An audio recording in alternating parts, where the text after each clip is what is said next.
구약성경 민수기 18장 8절에서 20절까지 우리 한 목소리로 함께 봉독하겠습니다. 여호와께서 또 아론에게 이르시되 보라, 내가 내 거제물 곧 이스라엘 자손이 거룩하게 한 모든 헌물을 내가 주관하게 하고 내가 기름 부음을 받았으므로 말미암아 그것을 너와 내 아들들에게 영구한 몫의 음식으로 주노라. 지성물 중에 불사르지 아니한 것은 내 것이라. 그들이 내게 드리는 모든 헌물의 모든 소제와 속죄의 제와 속건 제물은 다 지극히 거룩한즉 너와 내 아들들에게 돌리리니 지극히 거룩하게 여김으로 먹으라. 이는 내게 성물인즉 남자들이 다 먹을지니라. 내게 돌릴 것은 이것이니 곧 이스라엘 자손이 드리는 거제물과 모든 요제물이라. 내가 그것을 너와 내 자녀에게 영구한 몫의 음식으로 주었은즉 내 집에 정결한 자마다 먹을 것이니라. 그들이 여호와께 드리는 첫 소산 곧 제일 좋은 기름과 제일 좋은 포도주와 곡식을 내게 주었은즉 그들이 여호와께 드리는 그 땅에 처음 익은 모든 열매는 내 것이니 내 집에서 정결한 자마다 먹을 것이라. 이스라엘 중에서 특별히 드린 모든 것은 내 것이 되리라. 여호와께 드리는 모든 생물에 처음 나는 것은 사람이나 짐승이나 다 내 것이로되 처음 태어난 사람은 반드시 대속할 것이요 처음 태어난 부정한 짐승도 대속할 것이며 그 사람을 대속할 때에는 난지 한 달 이후에 내가 정한 대로 성소의 세겔을 따라 은 5세겔로 대속하라. 한 세겔은 20게라이니라. 오직 처음 태어난 소나 처음 태어난 양이나 처음 태어난 염소는 대속하지 말지니 그것들은 거룩한즉 그 피는 제단에 뿌리고 그 기름은 불살라 여호와께 향기로운 화제로 드릴 것이며 그 고기는 내게 돌릴지니 흔든 가슴과 오른쪽 넓적다리 같이 내게 돌릴 것이니라. 이스라엘 자손이 여호와께 거제로 드리는 모든 성물은 내가 영구한 몫의 음식으로 너와 내 자녀에게 주노니 이는 여호와 앞에 너와 내 후손에게 영원한 소금 언약이니라.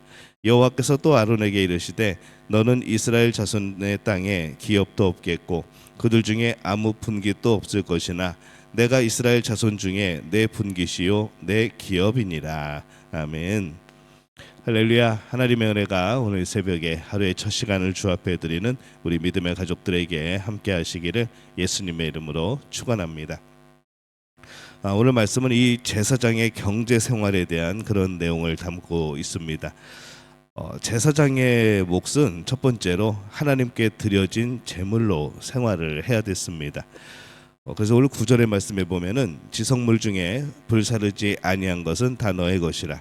그들이 내게 드리는 모든 헌물의 소제와 속죄제와 속건 제물은 다 지극히 거룩한즉 너와 너희 아들들에게 돌리리니 이렇게 말씀을 합니다. 제물 중에 소제와 속죄제 그리고 속건제는 꼭 제사장이 먹어야 됐습니다. 그것은 제사장을 위한 것이기보다는 그것이 하나님께 드려진 거룩한 것이라는 것을 말하기 위한 절대적인 조건이었죠. 이 하나님께 드리는 그러한 제사는 기본적으로 이 제사장의 경제를 위한 것이 아니라 하나님께 드리는 것으로서의 그런 예배이고 제사입니다. 오늘 헌금이 그렇습니다. 그것은 헌금으로 교회를 유지하고 교회 사업을 하는 데에 사용이 되어지죠. 그러나 이 헌금의 절대 기본적인 전제는 무엇인가 하면은 하나님께 드리는 겁니다. 한 사람이 하나님을 향하여 그 임재하심과 우리에게 주신 은혜를 고백하고 죄사함을 간청하는 그런 고백이 되어지는 것이죠. 그래서 우리가 봉헌할 때, 우리가 헌금을 드릴 때에 이 의미가 빠져버리면은 그것은 헌금이 아니라 후원금이 되어버리는 겁니다. 그래서 우리가 헌금의 의미를 바로 새겨서 드릴 수 있는 이 하나님께 드리는 것이라는, 또 하나님이 나의 주 되시고 또 하나님의 은혜를 고백하고 죄사함을 간청하는 그런 의미로서의 우리가 헌금을 주 앞에 드리는 그런 복된 분들이 되어지시기를 축원합니다. 이 제사장의 가족이 함께 먹을 수 있는 제물도 있었습니다. 앞에서 말한 것 외에 특별히 드리는 것들이 그러한 것이죠. 그래서 이 화목제, 이제 요제, 다른 초실제물과 대속제물은 모두 제사장과 그 가족들에게 주어지게 됩니다. 이 요제는 흔들어 드리는 겁니다. 하나님 앞에 흔들어 드리는 거. 그래서 11절 말씀에 보면은 내게 돌릴 것은 이것이니 곧 이스라엘 자손이 드리는 거제물과 이제 들어서 높이 들어서 하나님께 드리는 것, 그다음에 모든 요제물이라 흔들어서 드리는 것, 내가 그것을 너와 내 자녀에게 영구한 몫의 음식으로 주었은즉 내 집에 정결한 자마다 먹을 것이니라 이렇게 말씀을 합니다.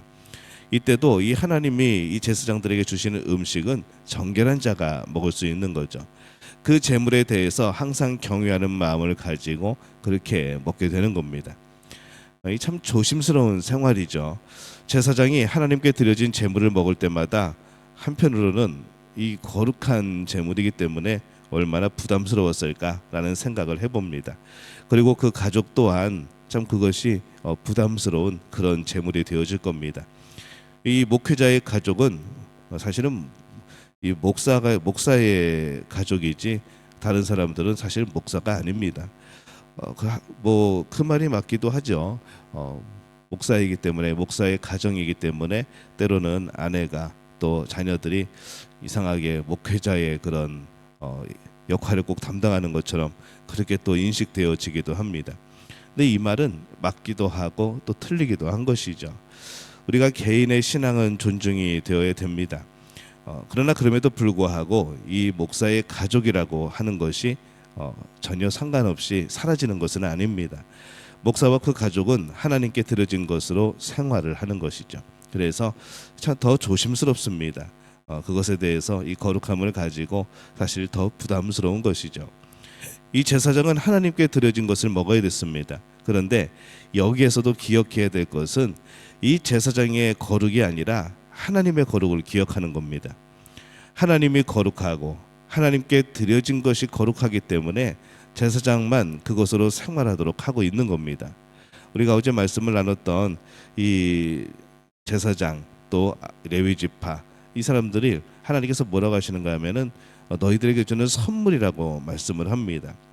그래서 하나님께서 특별하게 그들을 위하여서 또 이렇게 살아갈 수 있는 방법들을 또 만들어 주시는 겁니다.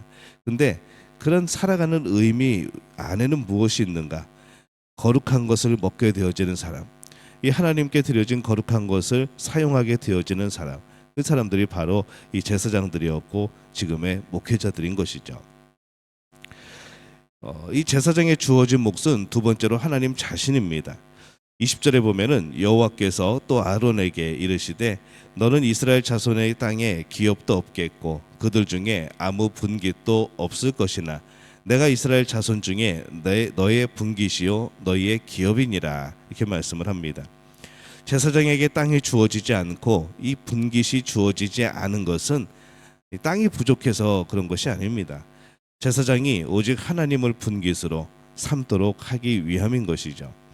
이 제사장이 감사하고 즐거워해야 되는 것은 땅이나 경제적인 여유나 사람들의 칭찬이 아닙니다. 하나님을 바라보는 것이죠. 그래서 이 하나님께 드려지는 제물로 이 제사장의 몫을 삼게 하십니다. 그렇게 넉넉하지 않았을 겁니다. 그러나 그들의 가장 큰 복은 하나님이라는 것이죠.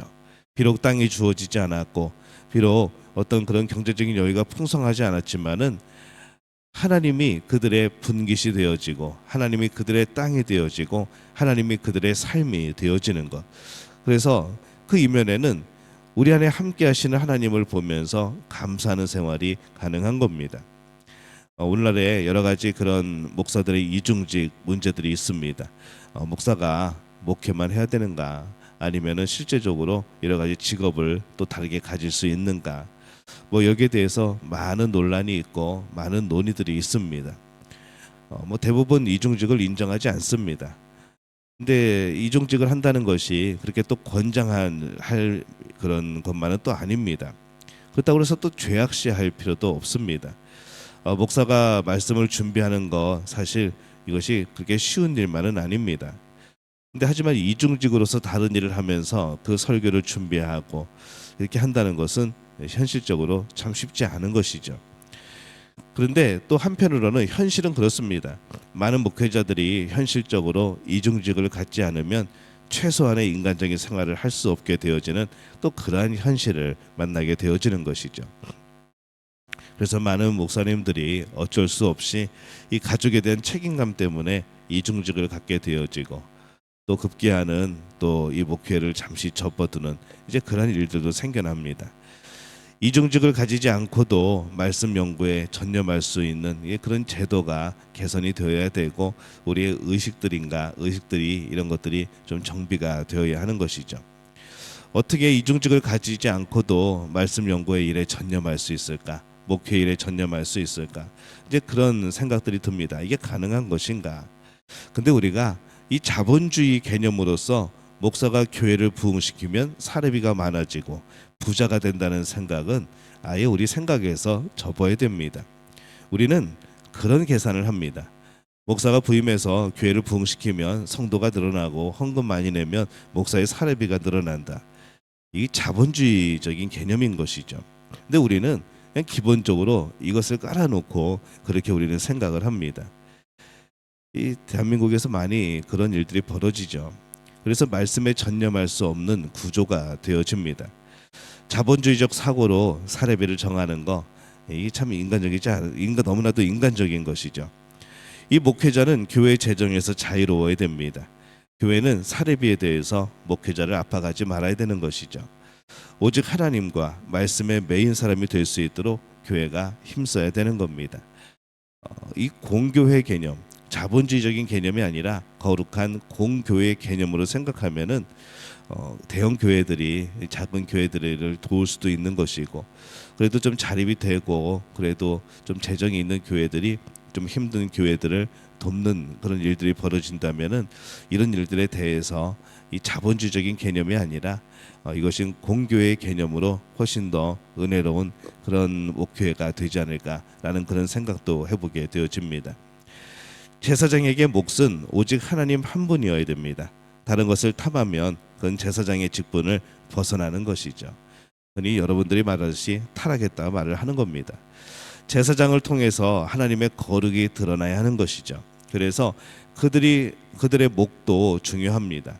넉넉하지 않고 조금은 부족한 상태에서 오직 하나님을 바라보며 하나님을 몫으로 하여 사는 사람, 이 사람들이 제사장들이었던 것이죠. 하나님을 몫으로 하지 않는다면 목회자가 되지 않았을 겁니다. 하나님을 몫으로 하기 때문에 나의 분깃으로 삼기 때문에 하나님으로 인하여 감사하며 기쁨으로 그 일을 감당하는 사람들이 이제 제사장이었던 것이죠.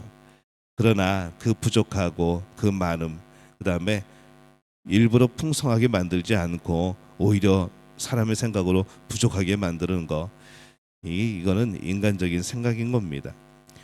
그들이 그렇게 말씀을 통해서 하나님의 거룩을 드러내고 또 이 제사장들이 또 목회자들이 생활에 있어서 가장 중요한 경제적인 면에 있어서 낮아지고 이 하나님을 바라보고 또 경제적인 것과 세상의 자본주의적인 그런 사고를 초월하게 될 때에 이 하나님의 거룩이 드러나는 것이죠. 우리는 하나님의 거룩을 드러내는 사람입니다. 자본주의의 계산을 증명하는 사람들이 아니라는 것이죠. 그래서 우리가 1년 예산을 세울 때에도 믿음으로 예산을 세웁니다.